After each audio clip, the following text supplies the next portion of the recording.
آج کی رات ایک عظیم ہستی کی شہادت ہوئی صحابہ میں سے، جن کا نام ہے علی بن ابی طالب۔ میں اپنا تجزیہ پیش کر رہا ہوں، نہ کہ کسی اور کا، غلط بھی ہو سکتا۔ تمام صحابہ میں سب سے مظلوم ہستی علی بن ابی طالب، سب سے مظلوم ہستی،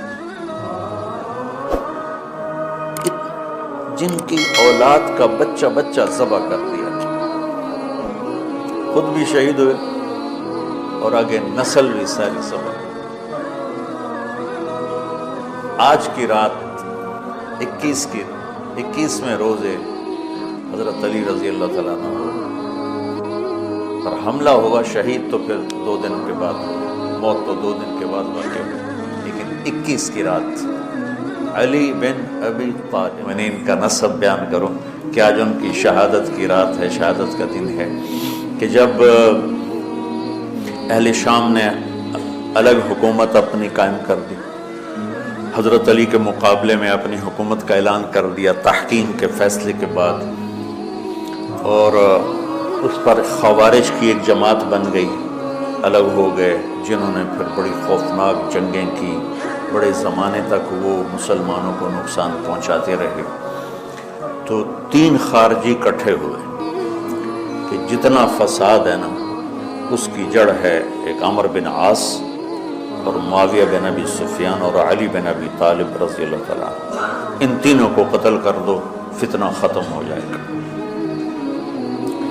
تو عمرو بن عاص اس دن آئے ہی نہیں، وہ مصر کے گورنر تھے، فجر کی نماز میں، تو جو ان کی جگہ آئے وہ مارے گئے، شہید ہو گئے۔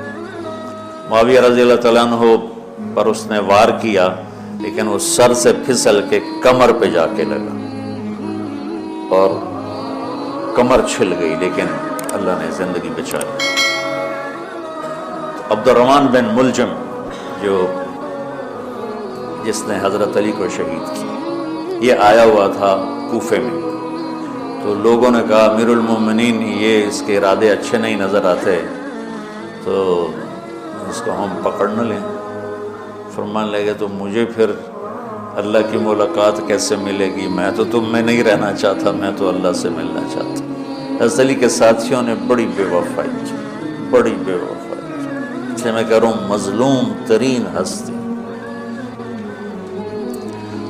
بسر بن ابی ارطاط نے یمن پہ قبضہ کر لیا شام کے لشکر کی طرف سے، اور حضرت عبید اللہ بن عباس رضی اللہ تعالیٰ عنہ کے 2 بچے اپنے ہاتھوں سے ذبح کیے، جیسے بکرا ذبح کیا جاتا۔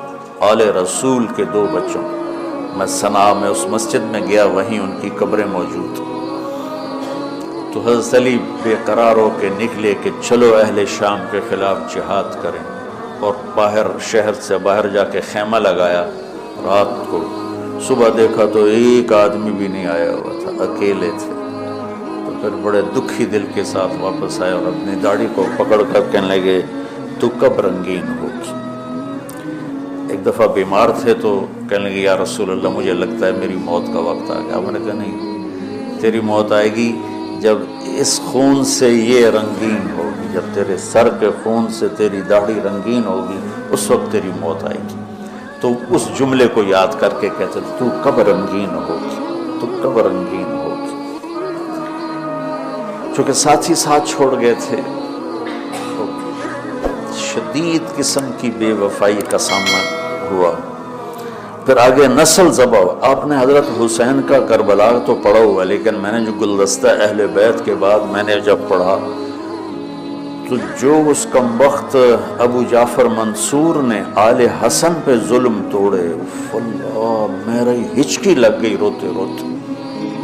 کہ ساری اولاد کو آخر میں پہلی دردناک سزائیں دی، دردناک سزائیں دی، اور پھر ان سب کو ایک کمرے میں بند کر کے چاروں طرف سے کمرہ ٹائٹ کر دیا، ہوا بند کر دی، گھٹ کے سارے شہید ہو گئے، تڑپ تڑپ کے سب اس میں شہید ہو گئے۔ اس لیے میں کہہ رہا ہوں سب سے مظلوم ہستی ہیں علی بن ابی طالب۔ تو فرمانے لگے اس کو پکڑو گے تو میں شہید کیسے ہوں گا؟ پھر ایک دن دیکھا کہ لوگ گھر کے باہر پہرا دے رہے تھے. آپ نے کہا کیا کر رہے ہیں؟ کہا جی وہ آپ کا خطرہ ہے، پہرا دے رہے ہیں. کہنے لگے کس سے دے رہے ہو؟ زمین والوں سے، آسمان والوں سے؟ وہ کہنے لگے جی آسمان والوں سے کون دے سکتا، زمین والوں سے پہرا دینے کا. بیٹا جا کے سو جاؤ، آسمان والا فیصلہ کرتا ہے تو زمینی پہرے کام نہیں آتے. جاؤ، تو فیصلے آسمان سے اترتے ہیں، زمین پہ نہیں اترتے. تو 21 رمضان کو فجر کی نماز میں اس نے آ کے جو وار وہ سیدھا سر پہ لگا تو سر پھٹ گیا، تلوار دماغ میں چلی گئی، شور مچ گیا، پکڑا گیا. اب دیکھنا حضرت علی کے اخلاق. لوگ اکٹھے ہو گئے. حضرت زینب کو پتہ چلا تو وہ بھاگی بھاگی آئیں اور رونے لگی، واہ ابتا واہ ابتا. تو وہ کہنے لگا، لوگ کو پٹی پٹی باندھنے لگے تو وہ کہنے لگا ابن ملجم جتنی مرضی پٹیاں باندھ لو، اب یہ مر کے ہی رہے گا. اس تلوار کو 1 مہینہ زہر میں ڈبو کے رکھا ہے، پھر وار کیا. تو اس پر تو بڑے سے بڑے حلیم کو غصہ آ جانا چاہیے. وہیں اس کا قیمہ ہو جاتا. اور حضرت علی کیا کہہ رہے ہیں؟ بھائی اس کے لیے نرم بستر بچھاؤ، اس کو گرم گرم کھانا کھلاؤ، اسے ٹھنڈا ٹھنڈا پانی پلاؤ. اگر میں زندہ رہا تو میں خود فیصلہ کر لوں گا مجھے کیا کرنا ہے، اور اگر میں شہید ہو گیا تو پھر پہلی میری درخواست ہے کہ اسے معاف کر دیں. یہ بتانا چاہتا تھا، اسے معاف کر دیں. اور اگر اسے میرے بدلے میں قتل کرنا چاہو تو پھر اس کو تکلیف نہ دینا، بس ایک ہی وار سے اس کی گردن اڑا دینا، اسے تکلیف نہ دینا.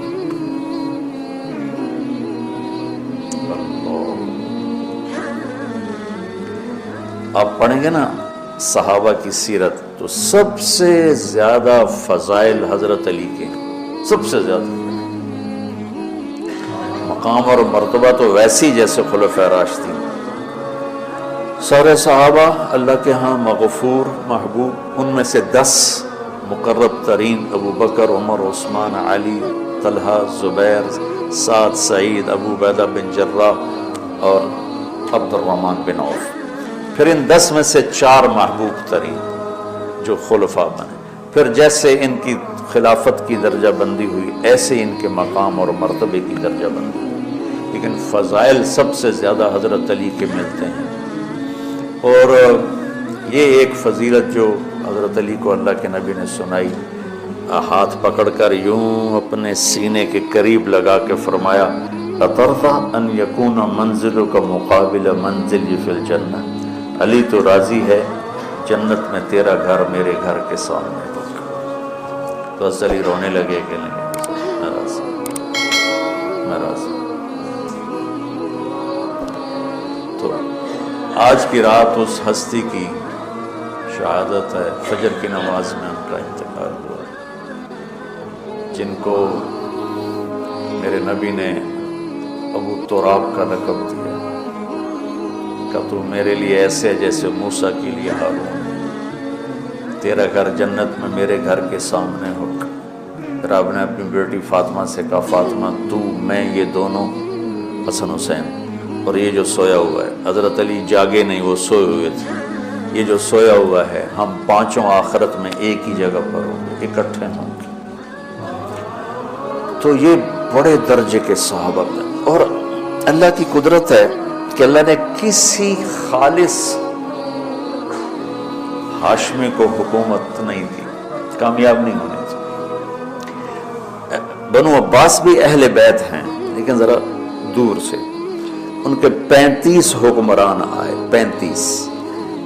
35 میں سوائے ایک کے سب کی مائیں ہاشمی نہیں تھی.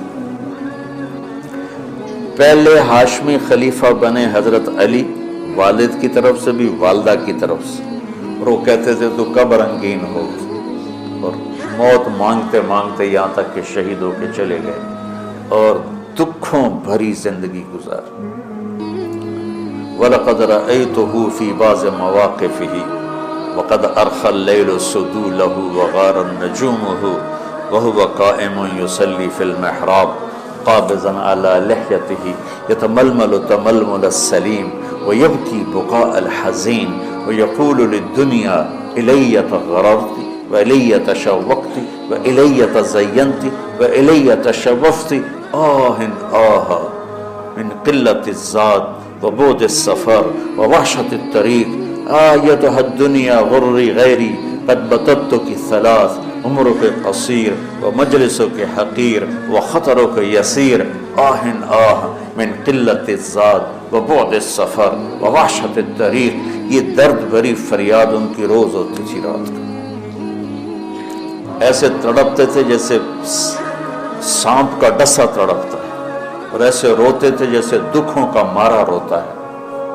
شہید ہو گئے. حضرت حسن کو حکومت ملی، ہاشمی کے بیٹے ہاشمیہ کے بیٹے 6 مہینے بعد چھوڑ کے دستبردار ہو گئے. پھر بنو عباس کے 35 خلفاء میں امین کو حکومت ملی. امین کی ماں بھی ہاشمی تھی، باپ بھی ہاشمی. ہارون باپ اور زبیدہ ماں.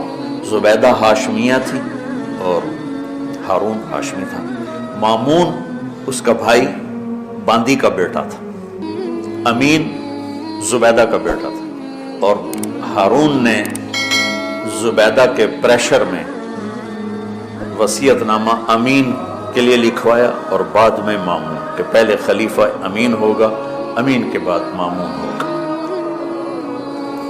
امین کو 2 سال کے بعد مامون نے قتل کروا دی اور حکومت پہ قبضہ کر لیا.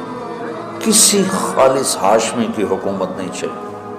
اور امام حسن نے حضرت امام حسین کو بلا کے فرمایا کہ میرے بھائی ایک وصیت کرتا ہوں جب انتقال کا وقت، کہ میں نے دیکھ لیا ہے اللہ نے ہمیں نبوت دی ہے، ہمیں حکومت نہیں دے گا. حضرت حسن کو اللہ نے اللہ کے نبی والی فراست دی تھی. امام حسن اس فراست کے مالک تھے جو اللہ کے نبی کو اللہ نے دی تھی. وہاں سے حصہ ملا تھا فراست کا. عجب عجب باتیں فرمائیں. جب حضرت علی نے مدینہ چھوڑنے کا ارادہ کیا، ابا جان مدینہ نہ چھوڑو، مدینہ نہ چھوڑو، آپ اکیلے ہو جاؤ گے، آپ تنہا ہو جاؤ گے، مدینہ نہ چھوڑو. تو امین کو مامون نے قتل کروا دیا اور پھر اس نے خود 20 سال حکومت کی. تو اللہ تعالیٰ نے اہل بیت کو حکومت سے گندہ